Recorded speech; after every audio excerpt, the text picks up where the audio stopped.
Hey everyone, welcome back to Walk and Study.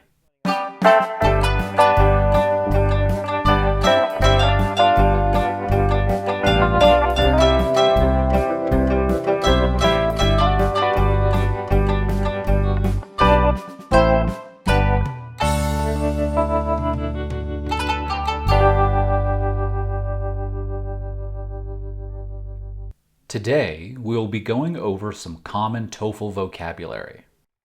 This video is great for anyone studying for the TOEFL or anyone who wants to learn some common and important English vocabulary.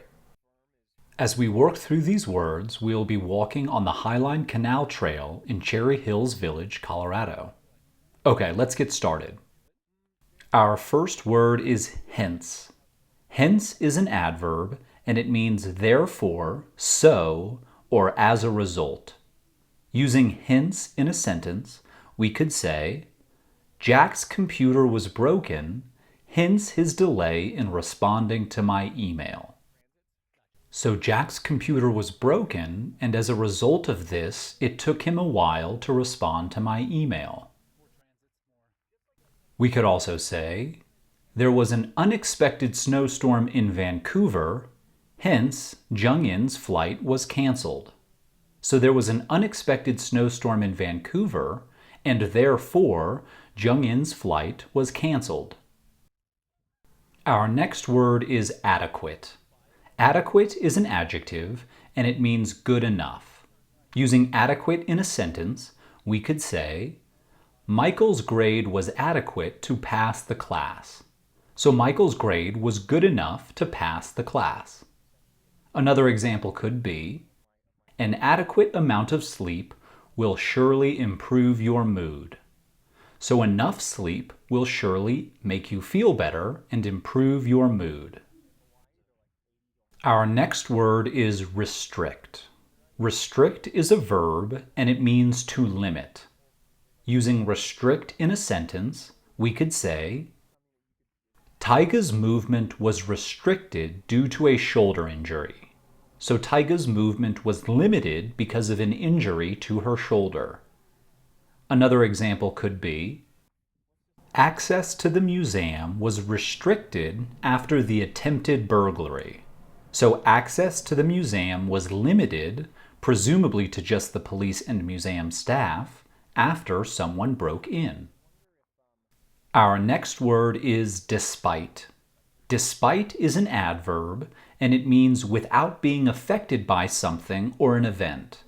An example could be, Maggie went on a walk despite the rain. So Maggie went on a walk without being affected by the rainy weather.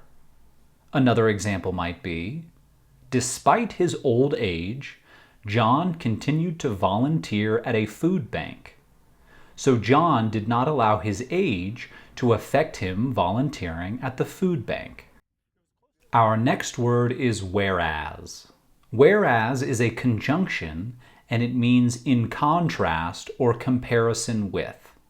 Using whereas in a sentence, we could say, Tina likes strawberry ice cream, whereas Jules likes chocolate ice cream. So Tina likes strawberry ice cream in contrast or in comparison to Jules, who likes chocolate ice cream. Another example could be, Kim wanted to play chess, whereas Gabe wanted to play video games. So Kim wanted to play chess in comparison to Gabe, who wanted to play video games. Our next word is project. Project can be used as both a noun and a verb. As a noun, project means a plan or a series of tasks to reach a specific goal.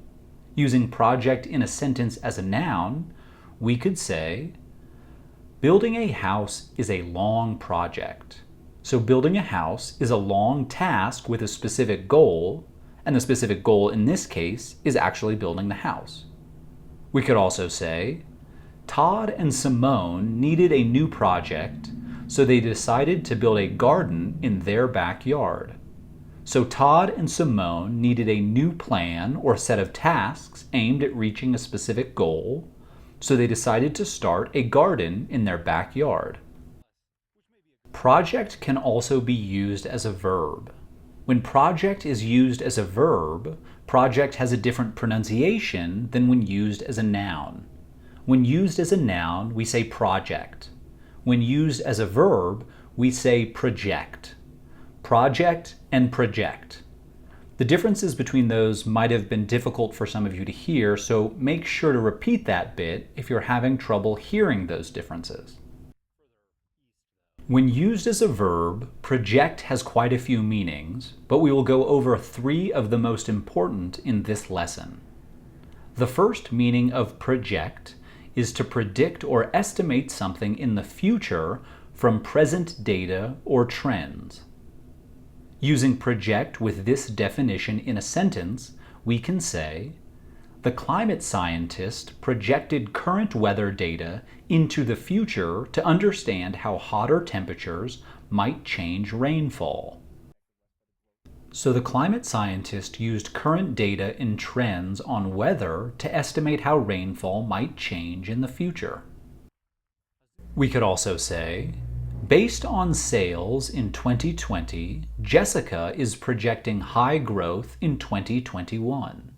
So based on sales data from 2020, Jessica is predicting or estimating that growth will be high in 2021. The second definition of project when used as a verb is to stick out beyond something else. Using project in a sentence with this definition, we could say, the Burj Khalifa's antenna projects above the rest of the building. So the antenna of the Burj Khalifa, which is the tallest building in the world, extends beyond or sticks out of the rest of the building. We could also say, Jamal noticed that the new spring grass was projecting above the old dead grass.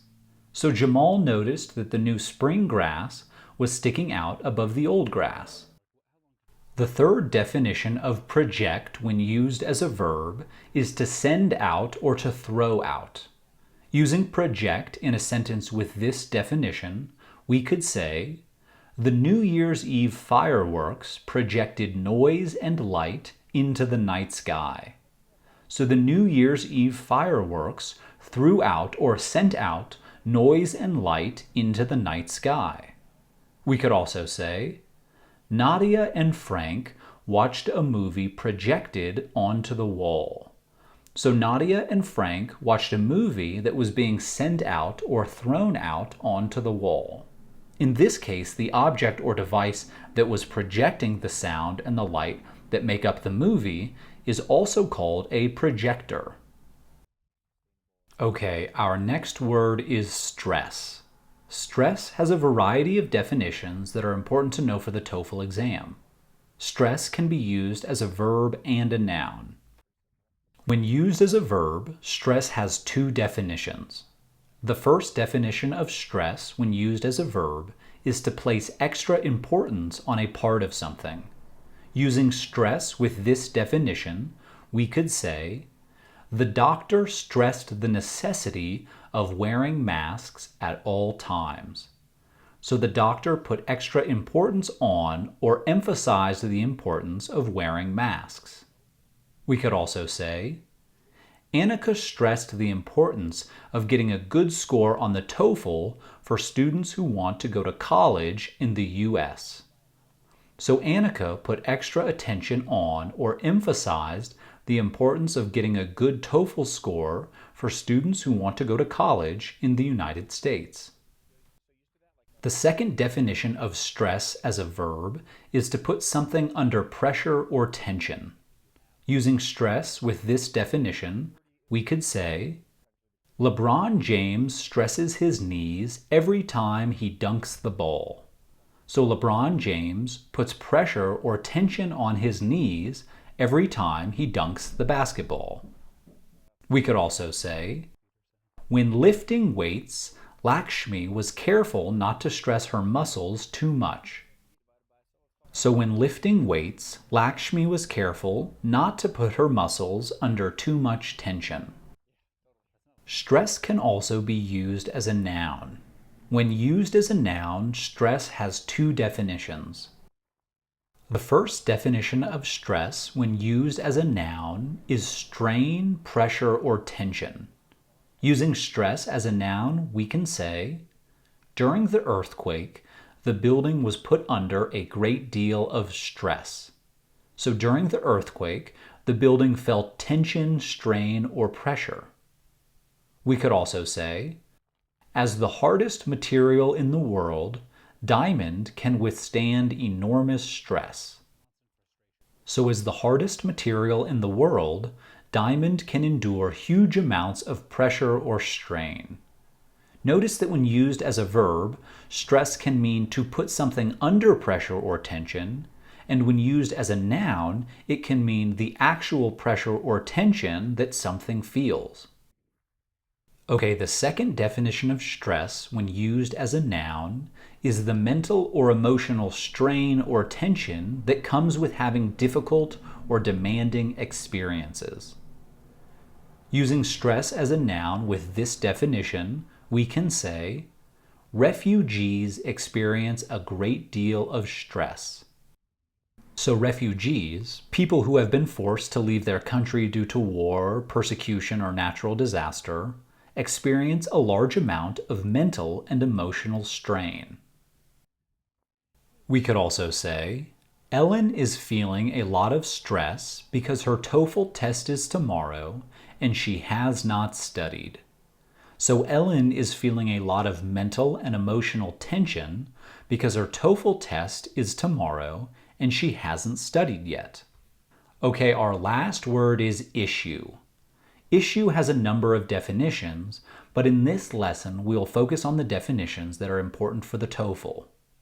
Issue can be used as both a noun and a verb. When used as a noun, issue has two meanings important for the TOEFL. The first definition of issue when used as a noun is an important topic or situation to talk about. Using issue in a sentence with this definition, we could say, Kanye West and Kim Kardashian discussed the issue of race in America. So Kanye West and Kim Kardashian discussed the topic or situation of race in America. We could also say, healthcare is an issue many people are talking about.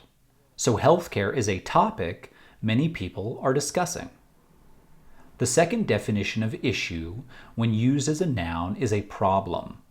Using issue in a sentence with this definition, we could say, Noor had an issue with the way Marcel was talking to her. So Noor had a problem with the way Marcel was talking to her. We could also say, Vladimir's passport was delayed due to an issue at the State Department. So Vladimir's passport took longer to arrive than he had expected because there was a problem or complication at the State Department, which is the government agency that processes passport applications. Okay, with that, we've gone over some common and very important TOEFL vocabulary. As always, I hope this lesson was helpful to you all. Subscribe below, give us a like if you found this video useful, and let us know in the comments section what else you'd like to learn about or see in our next walk and study lesson. Thanks everyone. Take care.